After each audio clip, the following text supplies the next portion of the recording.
नमस्कार। सद्भावना आयुर्वेद में आपका स्वागत है।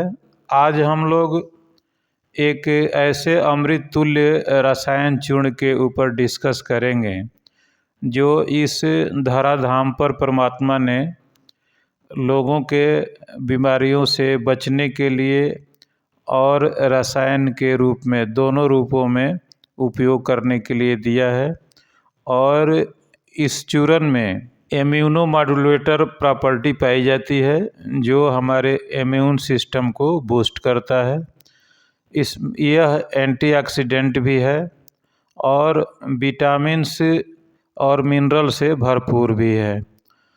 और ये आयुर्वेद के अनुसार देखा जाए तो हमारे त्रिदोष को संतुलित करने में अपनी अहम भूमिका निभाता है और शरीर के सप्त धातुओं के पोषण के लिए 6 रसों की आवश्यकता होती है, तो अकेले इसमें 5 रस पाया जाता है और इसे त्रिफला के नाम से जाना जाता है, जो आप लोग भली प्रकार से जानते हैं।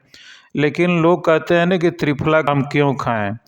तो त्रिफला क्यों खाएं? क्योंकि यह एक तो एंटीऑक्सीडेंट है, दूसरा इम्यूनिटी बूस्टर है, इम्यूनो मॉड्यूलेटर है और पोषक तत्वों से भरपूर होने के चलते इसे आयुर्वेद में रसायन के नाम से जाना जाता है। जब भी आयुर्वेद में औषधियों की चर्चा होती है तो त्रिफला का नाम जरूर आता है और यह हमारे जीवन में अमृत के समान गुणकारी है। चरक संहिता में इसका पूर्ण रूप से वर्णन मिलता है और इसमें देखिए कि मधुर, अम्ल, तिक्त, कषाय और कड़वा रस पाया जाता है और एक लवण ऐसा रस है जो इसमें नहीं पाया जाता है।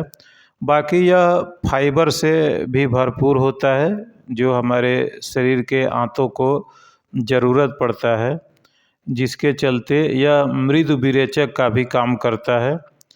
यानी जिन्हें कब्ज की शिकायत रहती है उनके लिए तो यह एक वरदान ही है।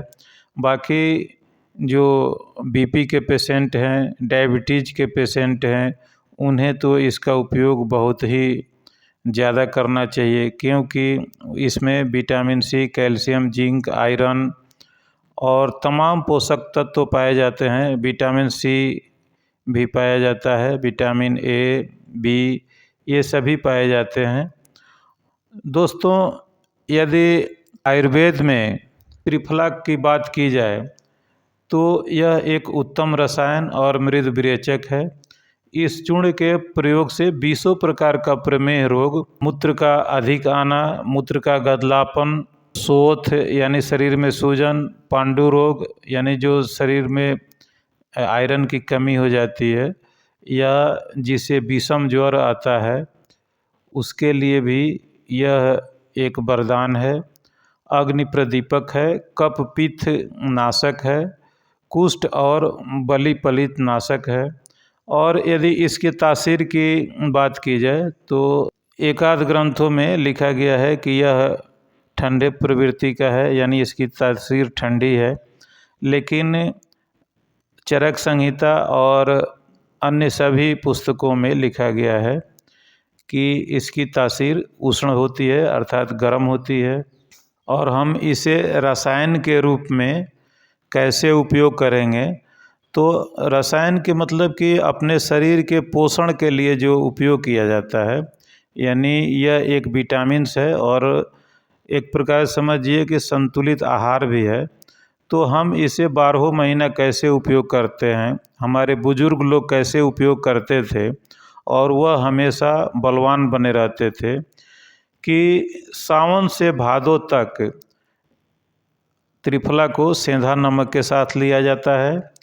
अश्विन से कार्तिक यानी अक्टूबर नवंबर शक्कर के साथ लिया जाता है। पौष से माघ तक सौंठ के साथ लिया जाता है। फागुन चैत में पीपल चूर्ण के साथ लिया जाता है। बैसाख और ज्येष्ठ में इसे शहद के साथ, यानी अप्रैल, मई, जून, ये शहद के साथ लिया जाता है। और ज्येष्ठ आषाढ़ में गुड़ के साथ। तो त्रिफला लेने से फ़ायदा ये होता है कि एक हमारे जो शरीर की रक्त वाहिनियाँ हैं उनको कोमल और लचकदार बनाए रखने में ये भरपूर मदद करता है। दोस्तों, यदि किसी को बवासीर की शिकायत है तो बवासीर आपको पता ही है कि 2 प्रकार की होती है, एक खूनी बवासीर और बादी बवासीर। तो जिस भी बंधु या माँ बहन को यदि खूनी बवासीर की शिकायत है तो त्रिफला को मक्खन मिश्री और नाग केसर के साथ लें। और यदि किसी को बादी बवासीर है तो इसे घी के साथ लेना चाहिए, जिससे कि यह बवासीर का अकेले मूल नष्ट कर देता है। और यदि किसी को बालों का शिकायत है, जिनके बाल पतले होते हैं या दो मुँहा हो जाते हैं, बाल झड़ना शुरू कर देता है, असमय पकना शुरू कर देता है, तो यह किसी भी वैद्य की सलाह से आप इसको त्रिफला फांड के रूप में भी ले सकते हैं या रात में इसको सोते समय भी ले सकते हैं।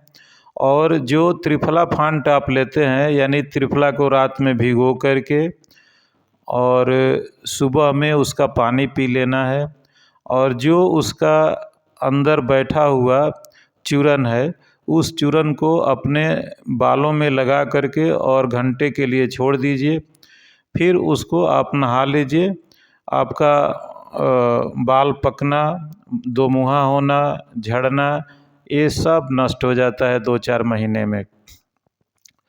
यदि किसी को त्वचा का रोग है जिससे सनबर्न होता है, यानी धूप में जैसे निकलता है और चेहरा काला पड़ने लगता है, या त्वचा पर चकत्ते पड़ने लगते हैं, मुहासा हो जाता है, झुर्रियाँ यानी जब आदमी समय से पहले उम्र दराज लगने लगता है, या दाद खाज खुजली की शिकायत है, तो इसका उपयोग आप गंधक के साथ यानी शुद्ध गंधक के साथ कर सकते हैं, वो भी किसी वैद्य की सलाह से। यदि किसी को पेट की व्याधि है यानी खास करके कब्ज रहता है, तो कब्ज रोग में इसे क्या करना होता है कि त्रिफला को इसबगोल भूसी दोनों को बराबर मात्रा में 1-1 चम्मच ले करके रात में सोते समय गुनगुने पानी से ले लीजिए, सुबह बिल्कुल आप फ्रेश हो जाते हैं। यदि किसी को नेत्र रोग की शिकायत है, यानी आँखों से पानी आ रहा है या लालिमा हो रही है, या उसे दूर की वस्तुएं या नज़दीक की वस्तुएं कम दिखाई देती है, मायोपिया का प्रॉब्लम है, तो उन्हें क्या करना होगा कि त्रिफला फांड को सुबह सुबह में पीना होगा और उसमें से थोड़ी सी पानी ले करके अपने आँखों के ऊपर छींटा मारे, तो उन्हें कुछ दिनों में आँखों की जो परेशानी है वो उससे बिल्कुल मुक्ति मिल जाएगी। यदि किसी को जोड़ों का प्रॉब्लम है, तो यदि जोड़ों में अकड़न है, जकड़न है, सूजन है, तो उन्हें रात में सोते समय 1 चम्मच ले लेना चाहिए, उससे उन्हें भरपूर फ़ायदा मिलेगा। और डायबिटीज़, हार्ट डिजीज़ वाले को तो ज़रूर लेना चाहिए।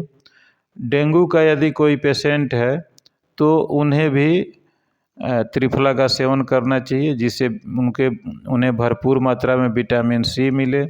और जो उनका बुखार नहीं उतरता है, वह बुखार भी 2-4 दिन सेवन करने के बाद से उतरना शुरू कर देता है। दोस्तों, ये तो त्रिफला के सभी फायदे हैं, लेकिन इसके कुछ नुकसान भी है जो आपको बता देते हैं। यानी इसका जो साइड इफ़ेक्ट है या कंट्राइंडिकेशन कहिए, कि चूँकि इसकी तासीर थोड़ी गर्म होती है, इसलिए जब भी कोई महिला प्रेग्नेंट हो यानी गर्भावस्था में हो, तो कृपा करके त्रिफला का सेवन न करें। या कोई बच्चा 10 साल तक के बच्चे को त्रिफला का सेवन नहीं कराना चाहिए। उसके जगह पर अकेला आप आंवला दे सकते हैं या आंवले का मुरब्बा दे सकते हैं। नमस्कार दोस्तों, फिर मिलेंगे अगले वीडियो में। तब तक के लिए आप हमारे चैनल को यदि अब तक सब्सक्राइब नहीं किए हैं तो आप मेरे चैनल को सब्सक्राइब कीजिएगा, लाइक कीजिएगा और शेयर कीजिएगा। नमस्कार।